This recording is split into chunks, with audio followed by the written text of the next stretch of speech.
Welcome to Greatness Mindsight. I am Dr. Aisha Al-Sheikh. I'm a medical scientist and researcher turned therapist, coach, mentor, and business entrepreneur. Greatness Mindsight is a podcast that brings you motivational and authentic messages from incredibly inspiring and extraordinary people, where I dive in and deconstruct their mind to explore different aspects of their lives, from entrepreneurship and leadership to motivation, fears, and how they overcame their struggles, tackled their inner demons, and overcame adversity. This show dissects the psychology behind their successes to help you discover and unlock your inner potential and give the most effective tips, advice, and lessons that you can emulate or apply in your own life, especially if you are just starting your entrepreneurial journey. Each week, I bring you an inspiring and extraordinary person, so keep yourself updated with the latest episodes by subscribing now to this podcast.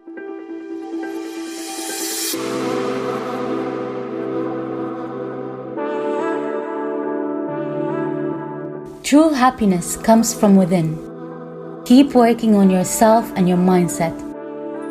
Your inner world creates your outer world, and do everything in your power to protect your mind. By Jessen James.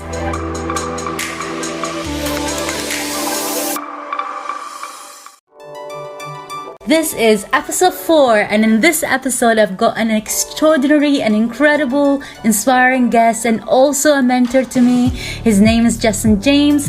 Jessen is a UK's public speaking champion, 7 times award-winning international speaker, serial entrepreneur, business owner, and an investor. Having lived in poverty during childhood allowed him to gain the entrepreneurial mindset and started buying and selling from a very young age. Jessen has also a background as a mental health nurse, but after being redundant from his job, it pushed him back towards the entrepreneurial path, where he became a self-made millionaire and sought after business mentor. I can't wait to share with you his stories, mindset tips, and advice and wisdom. So let's dive into this episode right now.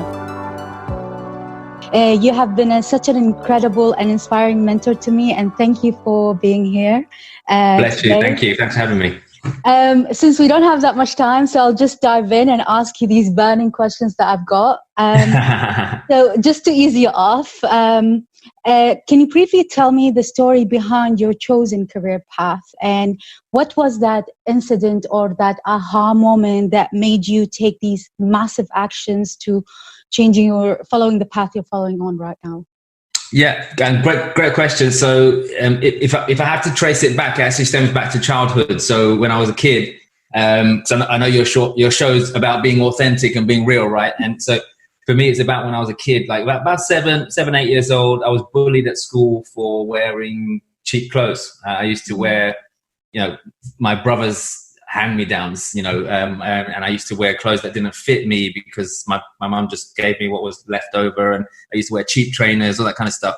And I suppose from an early age, it made me realize that, hey, I wanted nice things, man. I just wanted nice things, and there was nothing wrong with that, but I was bullied for it. And for a long time, I actually resented my parents. But then obviously as you get older, you go, hey, they were doing the best with what they had. Yeah. And, but it just made me realize from a young age that, it triggered my fascination with, well, if you want nice things, you've got to work and earn it.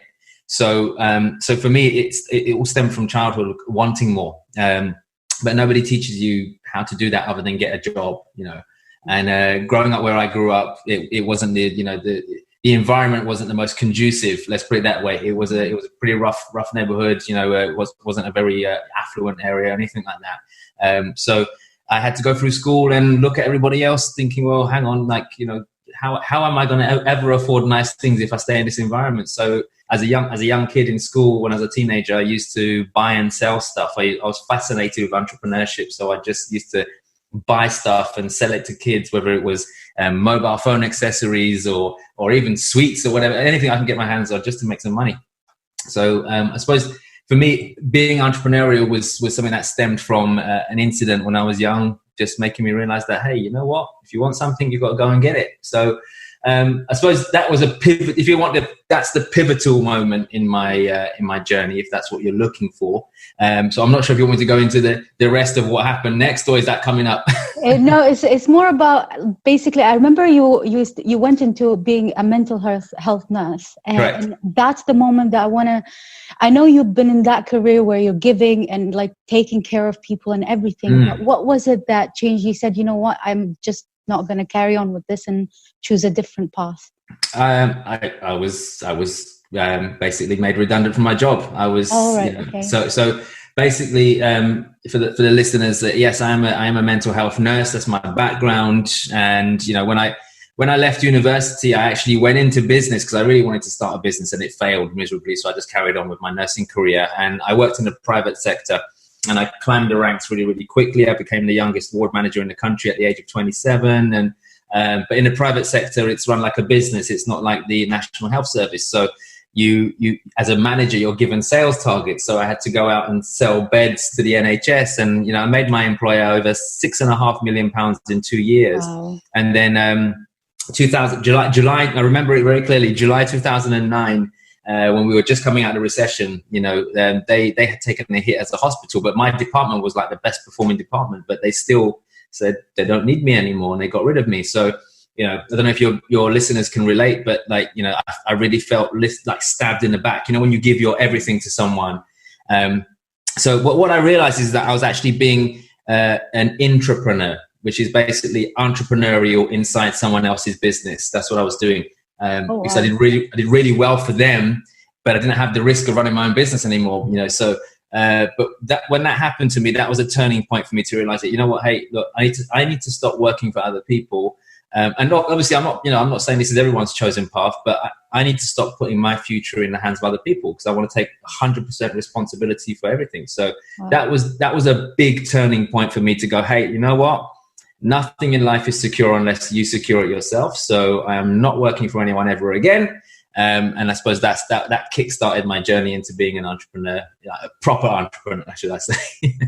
Well said, Jessen. I can relate to you in that sense. I know with what's happening now with the virus and everything, all the businesses got affected by it. Majority of people, not all of them, some of them profited from it, but some actually not. Majority of people are not coping as well. So I just want to ask you, what challenges have you faced today with what's happening, and how are you coping with it in terms of your business aspect of things? Great question. And I think first and foremost, you're right. It's not every business that suffered. In fact, some businesses have grown, which is, it's just the way, it's just nature of what we're going through. And there's big lessons to be learned from that. But for me as a business, I have different businesses. So, like main businesses like property and my training businesses and stuff and things like that. Property, not so much.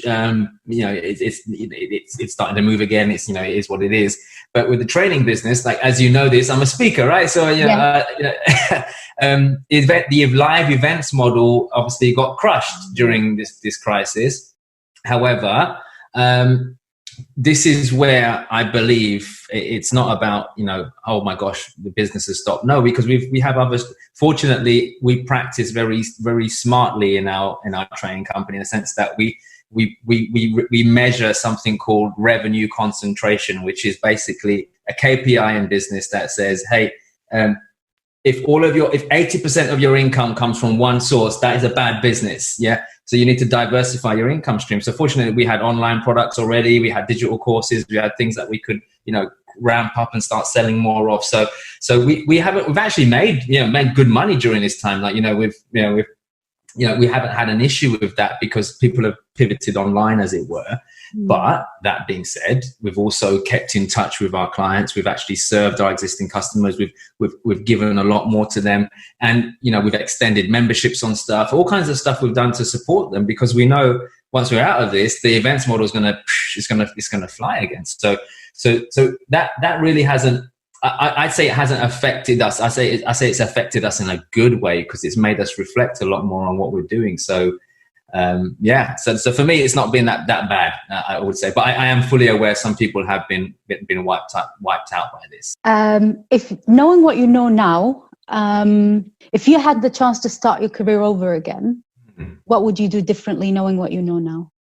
Yeah, great question. First of all, like whenever someone asks me that question, my usual response is nothing. And I say why. I say why, because I wouldn't be who I am if I didn't do what I did in the past. And that includes my mess ups, includes my mistakes. And so whenever someone goes, oh, what would you do differently? Of course, there's always stuff you could do better, 100%. But I love every single mess up I made. I love every single mistake I made. I love every single person I let into my life that took advantage. I love all of that because it shaped me to who I am. But if you really wanted me to get clinical about what it is that I would do different, it'd be more behavioral stuff, and that would be more along the lines of be more patient, be more compassionate. Understand that things happen for you, they're not happening to you. In my early years, I used to get, like most people, if something goes wrong, you beat yourself up and you blame other people and you make a lot of excuses and there's all kinds of stuff. So for me, if there's one thing I would have done differently years ago, knowing what I know now, is understanding that every single thing you do in life is 90% mindset, 10% strategy. And I didn't know that back then. So, that's the biggest thing I'd change. That's actually very useful to know. Everyone had, when I asked this question to many of the guests I've got, they answered differently, but it was in the same way. Like they wouldn't change a lot, but they will change this one thing. And everyone had a different thing. So it's interesting to know that from your side. When everyone's got self-doubt sometimes when it comes to trying new things, and because it's probably the fear of unknown. When you have these self-doubts creeping in, what do you actually say to yourself or do that to get to snap yourself out of it, or actually get yourself motivated to do it, or to do something or the task you want to do?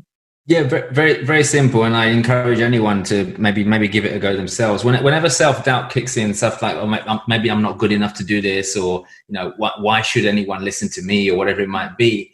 I just ask myself a very simple question. What evidence have you got to support that, Jess? Like, what evidence have you got to support that you are no good? And I just start thinking, well, I can't actually find any. And then I go, well, let's take a look of all of the things you have achieved before, all of the things that you have done well in. Let's go back and look at all your successes and things that you have excelled in, no matter how big or small. Like, and then you start like pumping yourself up and remembering that, yeah, I'm pretty awesome. I can get this done, So otherwise, your brain just automatically looks for reasons why you're not good enough. And so I don't allow my brain to do that. I've been around long enough now to train myself to go, hey, stop it, give myself a slap, and snap out of it. So I urge anyone to ask themselves, what evidence have you got to support that? And if you can't find any, start remembering the good times. Start remembering what you're good at, and celebrate your wins, and then that will just shift your energy and your state. That's a very, very sound advice. I need to do that often. I do it, but sometimes I just get dragged. I need to just snap myself out of it. We're human, yeah. Jessen, what is your biggest fear? My biggest fear is actually leaving this world and not actually leaving the legacy behind that I want to leave behind. That's a genuine fear I have. Like most people talk about fear of death or fear of illness or fear of that. For me, I live my life like, you know what? I'm not in control of that. I'm not in control of when I'm going to leave this world. That's beyond my control. Yeah. None of us know. We don't know what's written for us. We don't know. So, I'm not focused on the bad things. For me, a tragedy for me would be to leave this world and not make an impact. So that's why I live my life every single day. Like, hey, how can I make this world a better place? What can I do? Whether it's for my family or friends or people like yourself, my lovely friends and clients, so it's just how I live my life. And that's a genuine fear of mine. I'm like, hey, I want to live a life of impact. And if I don't do it now, then, hey, if I get taken out tomorrow, have I done enough? And I've done a lot in my time, but I still don't think I've done enough. There's a lot more work to be done. I love that. I try nowadays. I'm just driven to do that kind of exact thing. I want to leave something behind, and I really appreciate that. I still have that fear as well of not giving or leaving a legacy behind that will change the world. What questions every day? Like, people have questions going on through their head. What questions do you often ask yourself to keep yourself in check? What is it that goes through your head on a daily basis that you often ask yourself? Usually it's, what did I do yesterday that I can do better today? Do you do it on a regular basis? Standard question, you know, what did I do yesterday that I can do better today? And like, whether that's business related, family related, whatever it might be. That's generally like the most important question that I ask myself every single day. And then obviously what difference is that, which touching on from my previous answer, like what difference can I make in someone else's world today? Like, yeah. And that's essentially, those are the two kind of questions I operate by, you know, and don't get me wrong, you know, I do all the other stuff, the gratitude and all those kind of things, but you know, question, you know, I always say, you know, whoever's asking the questions is in control, right? So I ask myself those questions, so I stay in control. So those are the two questions I ask myself daily. Yeah. That's great. We have now reached I'm introducing a new segment. It's called a rapid fire round question segment, where I'm introducing the segment today to get the most out of my guests, especially who I don't have that much time with. These are random different questions and that you can answer. And the first thing that comes to your mind, basically. Sure. So are you ready to do this? Okay. I'm always ready. Let's go. That's good. Okay. How do you find your inner peace?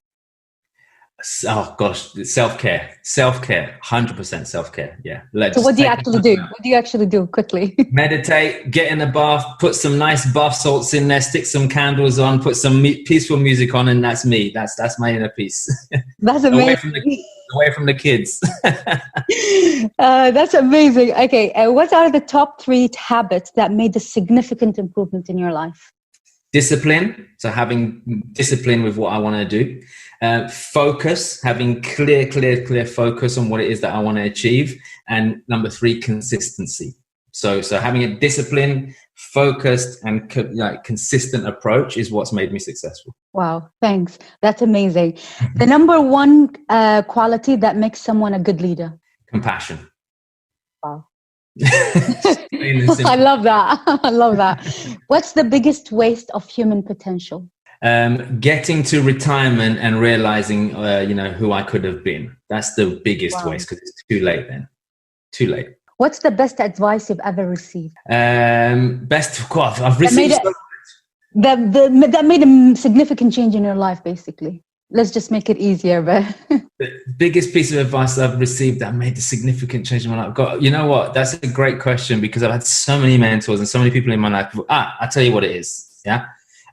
Take the focus off of me and put it onto other people. And that what that means is one of my mentors, Andy Harrington, who you know Andy, told me this like years ago when I was starting out my speaking journey, and he said, Jess, you've got to take the focus off of you and put it onto other people. Suddenly, anyone who's listening right now, if you've got any problem going on in your world right now, if you take the attention off of yourself and you put it onto someone else who needs you, the game changes. Like, you go out and feed someone homeless in the street right now, you realize that, hey, I might not have any money in the bank, but at least I'm not homeless, and it just changes you. So take the focus off of you and put it onto other people. Wow. I try to live by that every time I go on stage, but it's nice to apply it on other areas. Oh yeah, and all areas of life. Yeah. If you could choose one book as mandatory read for all high school students, what book would you choose?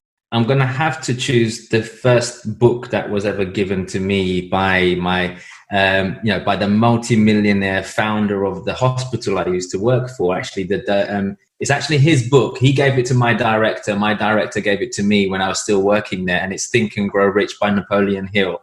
And I've got it, and it's falling apart, but I'm never letting go of it. Definitely, Think and Grow Rich. Yeah. Okay. What's the number 1 solution to healing the world? Gosh, give more. Give. Like, stop taking, man. Like, give. Like, there's people out. Like, we could, if everybody in this world, like, if everyone in the UK gave £1, like, we could end a lot of suffering in the world. Like, if every single person in the UK, just the UK alone, gave 2 hours of their time each week to go and help other people, we can make this world a better place. So, chunked up. The biggest thing to end any pain and suffering in this world is give more. What simple fact do you wish more people understood? That the secret to living is giving.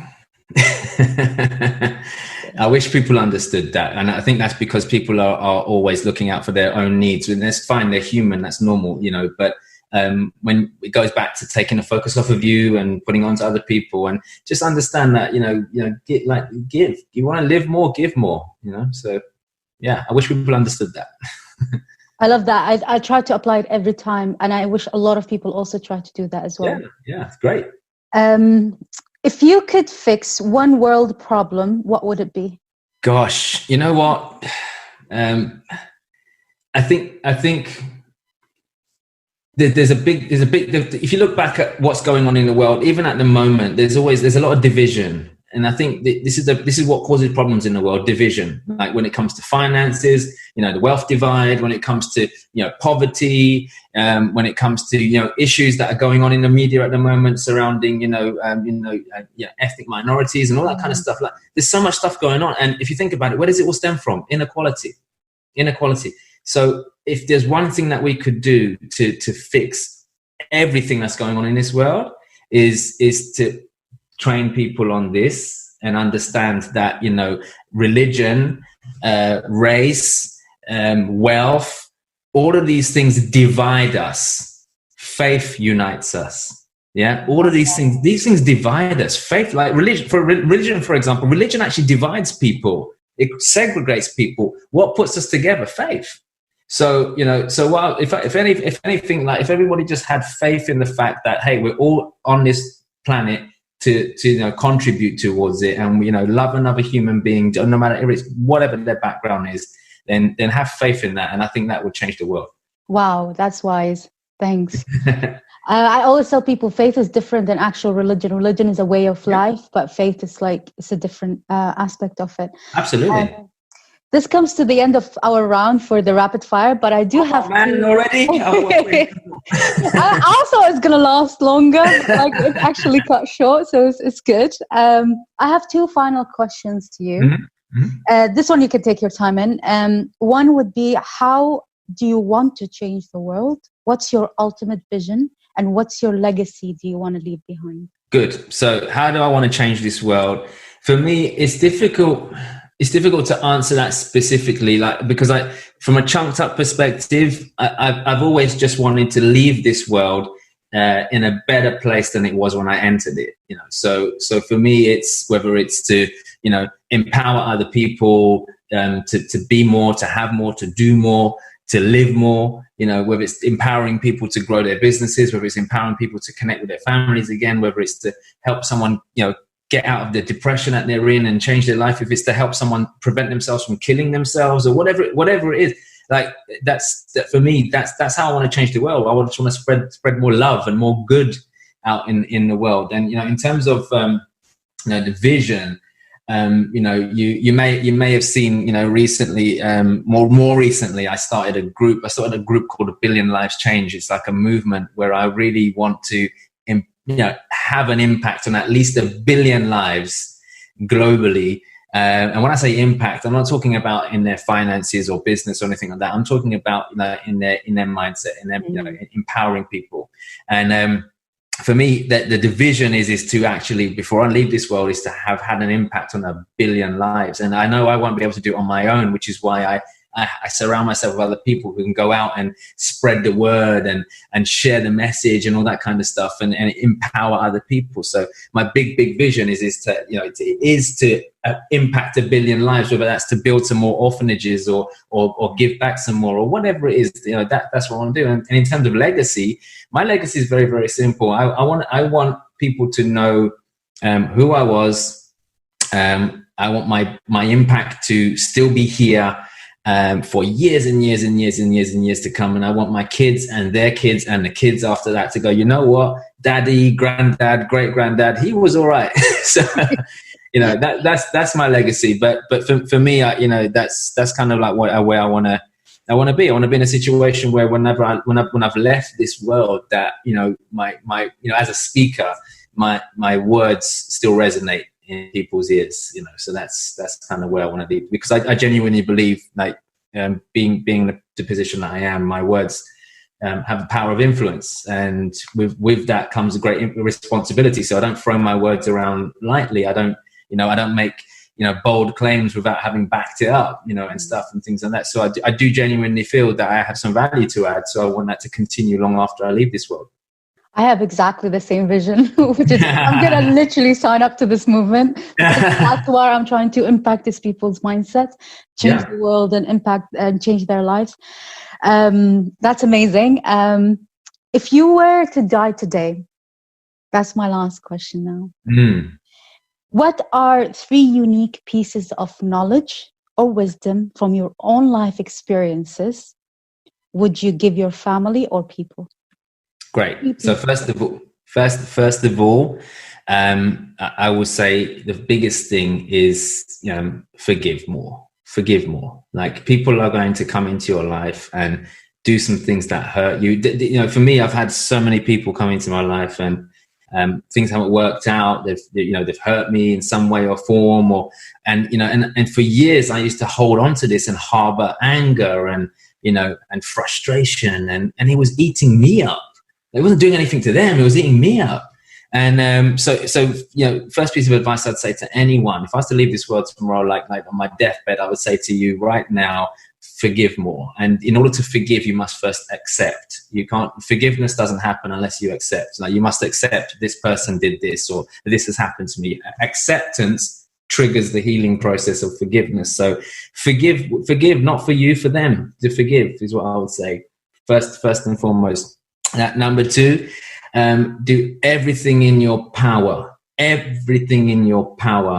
irrespective of what's going on around you, to protect up here, to protect your mind. Like, you're literally, this thing that's in here, it controls absolutely everything that goes on in your world. And if you can learn to protect that and guard it from anything that could penetrate it or make you make bad decisions, then wow, like this, seriously, you're going to let in a lot of weakness into that, and it will just spill out into your life. So, preserve and protect and upgrade your mind at all times is what I'd say to people. And I suppose the last thing I'll say to people is, is just choose to be happy. Choose happiness. Like, people spend so much time chasing stuff. Like, I'm in a world, like, especially like from in speaker background.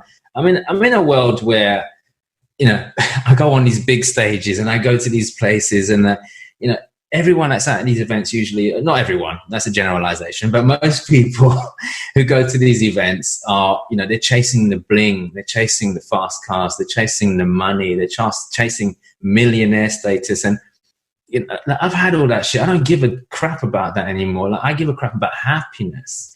And I would say to people is, like, it doesn't matter, where you are in life, whether you've got a 1-bedroom flat and, you've hardly got anything in the bank, or you're living in a mansion somewhere. Choose to be happy. Choose to be happy. Because I know a lot of rich, unhappy people. What's the point? And similarly, I know a lot of happy, poorer people who are just happy. And there's nothing wrong with that. It's such an inspiring thing to see when someone's happy. So, and the reason I say that is because, if you think of it like this, every single time you let something make you angry or sad or upset or frustrated, it's robbing you of the beauty that's in this world. So, like, I spent a lot of my life unhappy, like, whether you know it or not, but I've spent a lot of my life in the past being unhappy over stuff, being unhappy over failure, being unhappy over, trying to prove myself to people and whatever. And I did that for years. Like, if I have to be grateful for that, because it also drove me to achieve more. But at the same time, like, who am I doing it for? Like, I was just trying to get validation from everybody else just to be happy. True happiness comes from within. When you're happy here, everything else falls into place. So those are my kind of three last pieces of wisdom I'd share with people before I leave this world. Nobody actually said forgiveness, but this is a very, very important point, because a lot of people go through life holding grudges on people, and literally it's like drinking poison and wishing your enemy to die. You're actually dying from within. So just having that saying that is so important. And I love a lot of people more to let go of their past, to let go of their pain, to live their present, and to be happier in their life. So that was an amazing piece of information and wisdom from you. Just to before we leave this, is there anything else you want to announce or you want to share with people? And if not, what would be the best way to reach you directly? for the Yeah, look, first of all, thank you for having me on the show. It's been amazing, obviously. And I think that one thing I want to say to your listeners, if they're listening to your show, is to stick with the process of working on themselves. A lot of people focus on strategy over mindset, and then they got it the wrong way around. So this is why I love people like you and what you do. You're empowering people to think differently, to go inside. The inner world creates your outer world, and I would say to anyone listening, just keep working on yourself. I help people with a lot of business related stuff. People typically come to me because of business and marketing and sales and making money and all that kind of stuff, and that's great. It's fantastic. But when they start working with me, they get to realize that I'm actually more about the mindset. So just keep working on yourselves is what I'd say to everybody listening. And look, if you want to get in touch with me, if you want to follow me, just go to my website, jessenjames.com. On there's lots of ways you can get in contact with me. You can follow me. All my social media handles are on there. You can follow me on, if you want to look for me online, just search at Jessen James Official on YouTube, Instagram, Facebook. You'll find me on there as well. Just if you want to follow me. Just follow me. It'd be fantastic to have People should follow you. Yes, definitely. People should follow me. Yes, Oh, bless you're you. amazing. You are an amazing mentor. I've learned a lot from you. So I really, Bless you. That means a lot. I really, really appreciate it. And I'm honored today to have you to spend this quality time with me. So thank you everyone for listening. Thanks everyone. Take care. To automatically receive the latest episode, please subscribe. And if you'd like to support the show, please share with one friend that you can help. And if you find it helpful, then please leave a review and comment on who you would also like to see as a guest in the future episodes. You can also message me directly on Instagram, Facebook, and LinkedIn at Dr. Aisha Al-Sheikh at DrAishaAlSheikh. Keep working on your dreams to make them reality. And have a great morning, afternoon, or evening wherever you are in the world.